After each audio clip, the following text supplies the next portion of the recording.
14 সূরা ইব্রাহিম রুকু 7 আয়াত 52 মক্কি। দয়াময় মেহেরবান আল্লাহর নামে। আলিফ লাম রা। এই কিতাব আমি তোমার উপর নাজিল করেছি যাতে তুমি সমগ্র মানব জাতিকে তাদের প্রতিপালকের অনুমতিক্রমে অন্ধকার থেকে আলোর পথে আনতে পারো সর্বশক্তিমান সদা প্রশংসার্হ আল্লাহর পথে। মহাকাশ ও পৃথিবীর সব কিছুর মালিক আল্লাহ। দুর্ভোগ তাদের জন্যে যারা সত্যকে অস্বীকার করে, কঠিন দুর্ভোগ তাদের জন্য যারা পরকালীন জীবনের পরিবর্তে শুধু পার্থিব জীবনকেই তাদের সকল চাওয়া পাওয়ার লক্ষ্যস্থলে পরিণত করে। কঠিন শাস্তি অপেক্ষা করছে তাদের জন্যে যারা মানুষকে আল্লাহর পথ থেকে ফেরাতে চেষ্টা করে আর আল্লাহর সরল পথকে জটিল রূপে উপস্থাপিত করে মানুষকে বিভ্রান্ত করার চেষ্টা করে। নিঃসন্দেহে ওরা ঘোর বিভ্রান্তিতে নিমজ্জিত। আমি সবসময় প্রত্যেক রসুলের নিকট তার নিজ নিজ সম্প্রদায়ের ভাষায় আমার কালাম নাজিল করেছি যেন সে সত্যকে স্পষ্ট করে তাদের কাছে তুলে ধরতে পারে। কিন্তু যে উচ্ছন্নে যেতে চায় আল্লাহ তাকে উচ্ছন্নে যেতে দেন, আর যে পথ খোঁজে তাকে সৎ পথে পরিচালিত করেন। তিনি মহাপরাক্রমশালী প্রজ্ঞাময়। আমি মূসাকে তার সম্প্রদায়ের কাছে আমার বাণী সহ প্রেরণ করেছিলাম। আদেশ করেছিলাম, হে মূসা, অন্ধকারের গভীর থেকে তোমার সম্প্রদায়কে আলোতে নিয়ে এসো। তাদের স্মরণ করিয়ে দাও আল্লাহর মহাবিচার দিবসের কথা। নিশ্চয়ই এ স্মরণ করিয়ে দেওয়ার মধ্যে বড় নিদর্শন রয়েছে বিপদে ধৈর্যশীল ও শুকরগুজার মানুষের জন্যে। স্মরণ করে মূসা তার সম্প্রদায়ের উদ্দেশ্যে বলল, তোমরা আল্লাহর অনুগ্রহের কথা স্মরণ করো যখন তিনি ফেরাউনের জুলুম থেকে তোমাদের রক্ষা করেছিলেন। তোমরা জানো ফেরাউন তোমাদের উপর ভয়াবহ নির্যাতন চালিয়েছে। সে তোমাদের ছেলেদের হত্যা করত আর মেয়েদের বাঁচিয়ে রাখত। তোমাদের প্রতিপালকের তরফ থেকে এ ছিল এক মহাপরীক্ষা। মূসা আরও বলল, তোমরা আরও স্মরণ করো তোমার প্রতিপালক যখন ঘোষণা করলেন, নিশ্চয়ই আমি তোমাদেরকে অনেক নিয়ামত দান করব যদি তোমরা শুকরগুজার হও, আর যদি অকৃতজ্ঞ হও তবে আমার শাস্তি হবে খুবই কঠিন।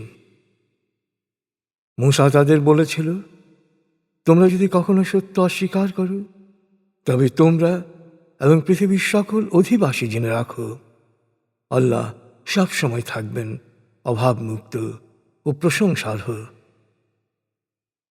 তোমাদের আগে যারা দুনিয়া থেকে বিদায় নিয়েছে সেই সত্য অস্বীকারী জাতিগুলোর বিবরণ কি তোমরা পাওনি?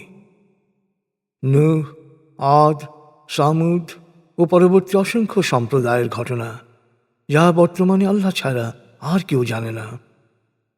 ওদের কাছে সত্যের সকল নিদর্শন সহ রসুল এসেছিল, কিন্তু ওরা তাদের বাণী প্রচারে বাধা সৃষ্টি করেছিল।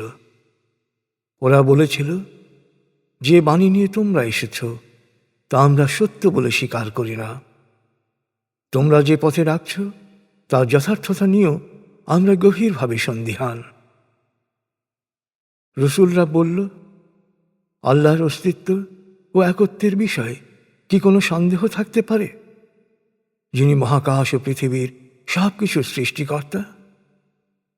তিনি তোমাদের ডাকছেন যাতে করে তিনি তোমাদের অতীতের সব পাপ মোচন করতে পারেন এবং নির্দিষ্ট মেয়াদ পর্যন্ত ভালো কাজ করার সুযোগ দিতে পারেন। কিন্তু ওরা জবাবে বলল, তোমরা তো আমাদের মতোই মরণশীল মানুষ। আমাদের বাপ দাদারা যাদের উপাসনা করত তাদের উপাসনা করা থেকে তোমরা আমাদের বিরত রাখতে চাও। অতএব তোমরা যে আল্লাহর বাণী বাহক এ ব্যাপারে অকাট্য প্রমাণ উপস্থাপন করো। রসুলরা উত্তর দিল, সত্যি আমরা তোমাদের মতোই মরণশীল মানুষ, কিন্তু আল্লাহ তার বান্দাদের মধ্য থেকে যাকে ইচ্ছা অনুগ্রহ করতে পারেন। আল্লাহর অনুমতি ছাড়া তোমাদের কাছে কোনো প্রমাণ উপস্থাপন আমাদের এখতিয়ারের বাইরে। আর আল্লাহর উপরই বিশ্বাসীদের ভরসা করা উচিত। আর আল্লাহর উপর আমরা ভরসা করব না কেন? তিনিই তো আমাদের সুন্দর জীবনের পথ দেখিয়েছেন। তাই তোমরা আমাদেরকে যতই কষ্ট দাও, আমরা ধৈর্যের সাথে তা সহ্য করে যাব। যারা আল্লাহর অস্তিত্বে বিশ্বাস করে তাদের শুধু আল্লাহর উপরই পুরোপুরি ভরসা করা উচিত। সত্য অস্বীকারীরা রসুলদের বলল, তোমাদেরকে আমাদের বাপদাদার ধর্মে ফিরে আসতে হবে, নইলে আমরা তোমাদেরকে দেশ থেকে বের করে দেব। এরপর তাদের প্রতিপালক রসুলদের কাছে ওহী পাঠালেন, এই জালেমদের আমি অবশ্যই বিনাশ করব। ওরা চলে যাওয়ার পর দীর্ঘ সময় তোমরা পৃথিবীকে আবাদ করবে। যারা আমার কাছে জবাবদিহির ব্যাপারে শঙ্কিত, যারা আমার সতর্কবাণী সম্পর্কে সচেতন থাকে, তাদের প্রত্যেকের জন্যেই এটি আমার প্রতিশ্রুতি। তারা সত্যের বিজয় প্রার্থনা করেছিল এবং তাই হল। সত্যের শত্রু হিসেবে চিহ্নিত প্রত্যেক উদ্ধত স্বৈরাচারী পরাভূত হল। পরকালে জাহান্নাম ওদের জন্য অপেক্ষা করবে। সেখানে ওদের পান করানো হবে নোংরা ফুটন্ত আঠালো পানীয়। ওরা খুব কষ্ট করে একটু একটু করে সে পানীয় গিলতে চাইবে, কিন্তু গিলতে পারবে না। চারদিক থেকে মৃত্যু ওদের গ্রাস করতে চাইবে, কিন্তু ওরা মরবে না, কারণ আরো কঠিন আযাব অপেক্ষা করছে ওদের জন্যে। যারা তাদের প্রতিপালককে অস্বীকার করে, তাদের কর্মের তুলনা হচ্ছে প্রচণ্ড ঝড়ো হাওয়ায় উড়িয়ে দেয়া ছাই। পরকালে তাদের কাজের কোনো শুভ ফলই তারা পাবে না, কারণ আল্লাহকে অস্বীকার করা হচ্ছে সবচেয়ে নিকৃষ্ট পথভ্রষ্টতা। তুমি কি লক্ষ্য করো না, আল্লাহ মহাকাশ ও পৃথিবীর সব কিছু এক অন্তর্নিহিত সত্য প্রকাশের জন্যে সৃষ্টি করেছেন? তিনি ইচ্ছে করলে তোমাদের অস্তিত্ব বিলোপ করে সেখানে নতুন সৃষ্টিকে বসাতে পারেন। না, এটা আল্লাহর জন্যে কোনো কঠিন কাজ নয়। মহাবিচার দিবসে সকল মানুষ আল্লাহর সামনে হাজির হবে।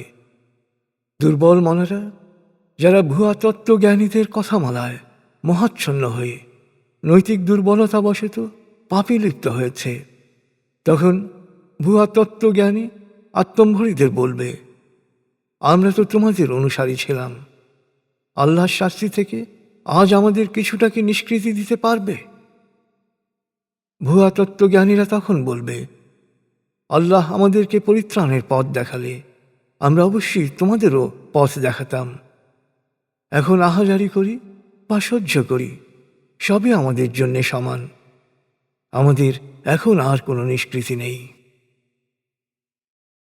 সব কিছুর ফয়সলা হওয়ার পর শয়তান বলবে, নিশ্চয়ই আল্লাহ তোমাদের যে প্রতিশ্রুতি দিয়েছিলেন তা তো সত্য হবেই। আমিও তোমাদের নানা ধরনের প্রতিশ্রুতি দিয়েছিলাম, কিন্তু তা ছিল নিছক প্রতারণা। তোমাদের উপর তো আমার কোনো কর্তৃত্ব ছিল না। আমি তো শুধু কুবুদ্ধি দিয়েছিলাম, আর তোমরা তাতে সাড়া দিয়েছিলে। সুতরাং এখন আমাকে দোষ দিও না, নিজেকেই নিজে তিরস্কৃত করো। কাম, ক্রোধ, লোভ, মোহ, সংস্কার ও ফ্যান্টাসিতে আসক্ত হয়ে পাপাচারে লিপ্ত থাকার জন্যে। এখন আমিও তোমাদের উদ্ধার করতে পারবো না, আর তোমরাও পারবে না আমাকে কোনো সাহায্য করতে, কারণ আল্লাহর সাথে আমাকে শরীক করার ব্যাপারে আমি আমার দায়িত্ব অস্বীকার করছি। আসলে সকল জালেমের জন্যে কঠিন শাস্তি অপেক্ষা করছে। এই আয়াত থেকে স্পষ্ট বোঝা যাচ্ছে, আসলে বিপদের কারণ হচ্ছে মানুষের নফস বা প্রবৃত্তি, যা ভ্রান্ত দৃষ্টিভঙ্গির কারণে শয়তানের কুপ্ররোচনার শিকার হয়। আয়াত 23 থেকে। কিন্তু বিশ্বাসী ও সৎকর্মশীলরা প্রবেশ করবে জান্নাতে, যার পাদদেশে থাকবে প্রবহমান ঝর্ণাধারা। সেখানে থাকবে তারা চিরকাল। সেখানে তাদের প্রতিপালকের পক্ষ থেকে অভিবাদন হবে, শান্তি। তুমি কি লক্ষ্য করো না আল্লাহ কিভাবে ভালো কথার উপমা দিয়ে থাকেন? আসলে একটি ভালো কথা এমন একটি ভালো গাছের মতো, যার শিকড় রয়েছে মাটির গভীরে আর শাখা প্রশাখার বিস্তার দিগন্তব্যাপী, যা সারা বছর ফল দিয়ে যায় প্রতিপালকের নির্দেশে। এভাবেই আল্লাহ উপমা দিয়ে থাকেন, যাতে মানুষ সত্য শিক্ষা গ্রহণ করতে পারে। অপরদিকে একটি খারাপ কথার উপমা হচ্ছে এক বিষাক্ত গাছ, যার শিকড় মাটিতে আলগাভাবে লেগে আছে, যার কোনো স্থায়িত্ব নেই। যারা আল্লাহর কালামে বিশ্বাসী, আল্লাহ তাদের দুনিয়া ও আখিরাত উভয় স্থানেই সুপ্রতিষ্ঠিত ও সম্মানিত করবেন, আর জালেমদের তিনি বিভ্রান্তিতে নিমজ্জিত হতে দেন। আল্লাহ তাই করেন যা তিনি ইচ্ছা করেন। তুমি কি ওদের লক্ষ্য করো না? ওরা আল্লাহর নিয়ামতের শুকরিয়া আদায়ের পরিবর্তে সত্য অস্বীকার করার পথ অবলম্বন করেছে, আর এর মাধ্যমে ওরা ওদের স্বজাতিকে নিয়ে যাচ্ছে ধ্বংসের নিবাস জাহান্নামে। ওখানে ওরাও থাকবে। কত নিকৃষ্ট সেই নিবাস! ওরা দাবি করে যে আল্লাহর সমকক্ষ আরও শক্তি আছে, তাই ওরা আল্লাহর পথ থেকে বিচ্যুত হয়। হে নবী, ওদের বল, পার্থিব জীবনে ভোগ করে নাও। নিশ্চয়ই তোমাদের যাত্রার গন্তব্য হবে জাহান্নামের আগুন। আমার বিশ্বাসী বান্দাদের বল, নির্ধারিত দিন আসার আগেই নামাজ কায়েম করতে এবং আমি যে জীবন উপকরণ দিয়েছি তা থেকে আমার পথে প্রকাশ্যে ও গোপনে ব্যয় করতে। নির্ধারিত দিন এলে তখন কোনো লেনদেনও হবে না বা বন্ধুত্ব কোনো কাজে লাগবে না। মনে রেখো, আল্লাহ মহাকাশ ও পৃথিবী সৃষ্টি করেছেন। তিনি আকাশ থেকে পানি বর্ষণ করেন, যা দিয়ে জমিনে উৎপন্ন হয় সব ধরনের ফল ফলাদি তোমাদের জীবন উপকরণের জন্যে। তিনি জাহাজকে তোমাদের অধীন করে দিয়েছেন। তার বিধান অনুসারে তা নৌপথে চলাচল করে, আর নদ নদীগুলোকে তার নিয়মের অধীন করেছেন, যাতে তা তোমাদের কাজে লাগতে পারে। তিনি সূর্য ও চন্দ্রকে তাদের কক্ষপথে অবিরাম গতিময় করেছেন, যাতে তা তোমাদের কল্যাণে লাগতে পারে। একইভাবে রাত ও দিনকে তিনি নিয়মের অধীন করেছেন। তোমাদের কাঙ্ক্ষিত সব কিছুই তিনি তোমাদের প্রয়োজনের উপযোগী করে দিয়েছেন। তোমরা কি আল্লাহর নিয়ামতকে গোনার চেষ্টা করবে? চেষ্টা করো, কিন্তু কখনই গুণে শেষ করতে পারবে না। কিন্তু তা সত্ত্বেও মানুষ ক্রমাগত অন্যায়ে লিপ্ত এবং অতিমাত্রায় অকৃতজ্ঞ। স্মরণ করো, ইব্রাহিম বলেছিল, হে আমার প্রতিপালক, এই শহরকে নিরাপদ করো। আমার ও আমার সন্তানদের মূর্তি পূজা থেকে সব সময়ের জন্য রক্ষা করো। নিশ্চয়ই হে আমার প্রতিপালক, বহু মানুষ এই মূর্তি দ্বারা বিভ্রান্ত হয়েছে। সুতরাং যে আমার অনুসরণ করবে সেই আমার। আর কেউ অবাধ্য হলে তুমি তো অতীব ক্ষমাশীল, দয়াময়। হে আমার প্রতিপালক, তোমার পবিত্র ঘরের কাছে এক অনুর্বর উপত্যকায় আমার বংশধারার একটি অংশকে পুনর্বাসিত করলাম, যাতে ওরা এখানে নামাজ কায়েম করতে পারে। অতএব তুমি কিছু মানুষের মনে ওদের প্রতি অনুরাগ সৃষ্টি করে দাও, ফল ফলাদি ও জীবন উপকরণের ব্যবস্থা করে দাও, যাতে ওরা শুকরগুজার হতে পারে। হে আমার প্রতিপালক, আমরা যা প্রকাশ করি বা মনের গভীরে সংগোপনে রাখি তা সবই তুমি জানো। নিশ্চয় আল্লাহর কাছে মহাকাশ ও পৃথিবীর কোনো কিছুই গোপন থাকে না। সমস্ত প্রশংসা আল্লাহর। তিনি আমাকে বৃদ্ধ বয়সে ইসমাইল ও ইসহাককে দান করেছেন। নিশ্চয়ই আমার প্রতিপালক আমার সমস্ত প্রার্থনা শোনেন। হে আমার প্রতিপালক, তুমি আমাকে ও আমার সন্তানদেরকে নামাজ কায়েমকারী হিসেবে প্রতিষ্ঠিত করো। প্রভু হে, আমাদের দোয়া কবুল করো। হে আমার প্রতিপালক, প্রতিফল দিবসে আমাকে, আমার মা বাবাকে এবং সকল বিশ্বাসীকে তুমি ক্ষমা করে দিও। হে নবী, তুমি মনে করো না যে জালেমরা যা করছে এ ব্যাপারে আল্লাহ অসচেতন। আল্লাহ ওদের শুধু সেদিন পর্যন্ত অবকাশ দিয়েছেন যেদিন আতঙ্কে ওদের চোখ স্থির হয়ে যাবে। ভীতি বিহ্বল হয়ে উপরের দিকে তাকিয়ে ওরা ছোটাছুটি করতে থাকবে। নিজেদের দিকে কোনো দৃষ্টি থাকবে না, অন্তর পুরোটাই খালি হয়ে যাবে। সেই ভয়াবহ দিনের ব্যাপারে সবাইকে সতর্ক করে দাও। সেদিন সীমালঙ্ঘনকারী পাপীরা আর্তনাদ করে বলবে, হে আমাদের প্রতিপালক, আমাদের কিছু সময় দাও, আমরা তোমার ডাকে সাড়া দেব এবং তোমার রসূলদের অনুসরণ করব। কিন্তু আল্লাহ তখন বলবেন, কেন? তোমরা কি ইতপূর্বে শপথ করে বলনি যে তোমাদের জন্য কোনো পরকাল বা জবাবদিহিতা নেই?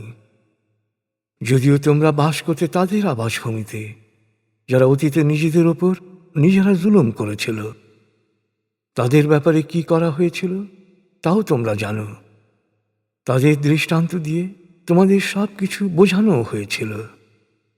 যদিও জালেমরা মারাত্মক চক্রান্ত করেছিল, এমনকি ওদের চক্রান্ত পর্বত টলে যাওয়ার মতো হলেও আল্লাহ ওদের চক্রান্ত নস্যাৎ করে দেন। অতএব কখনো মনে করো না যে আল্লাহ তার রসূলদের দেয়া প্রতিশ্রুতি ভঙ্গ করবেন। আল্লাহ সর্বশক্তিমান, কঠোর দণ্ডবিধায়ক। যেদিন এ পৃথিবী বদলে যাবে অন্য পৃথিবীতে, আকাশ বদলে রূপ নেবে অন্য আকাশের, সেদিন সকল মানুষ উপস্থিত হবে এক অদ্বিতীয় মহাপরাক্রমশালী আল্লাহর সামনে। সেদিন তুমি পাপীদের সবাইকে দেখবে হাত পা শিকল বাঁধা অবস্থায়। ওদের জামা হবে আলকাতরার, আগুনে ঝলসাতে থাকবে মুখমণ্ডল। সেদিন সবারই বিচার হবে, যাতে করে আল্লাহ প্রত্যেককে তার কৃতকর্মের ফল পুরোপুরি দিতে পারেন। আল্লাহ হিসাব গ্রহণে অতি দক্ষ। এই বাণী সমগ্র মানব জাতির জন্যে। অতএব এ দিয়ে সবাইকে সতর্ক করে দাও, যাতে সবাই জানতে পারে আল্লাহ একক, অদ্বিতীয় এবং একমাত্র উপাস্য। যাদের এই অন্তর্দৃষ্টি জাগ্রত হবে তারাই এই বাণীকে হৃদয়ে ধারণ করবে।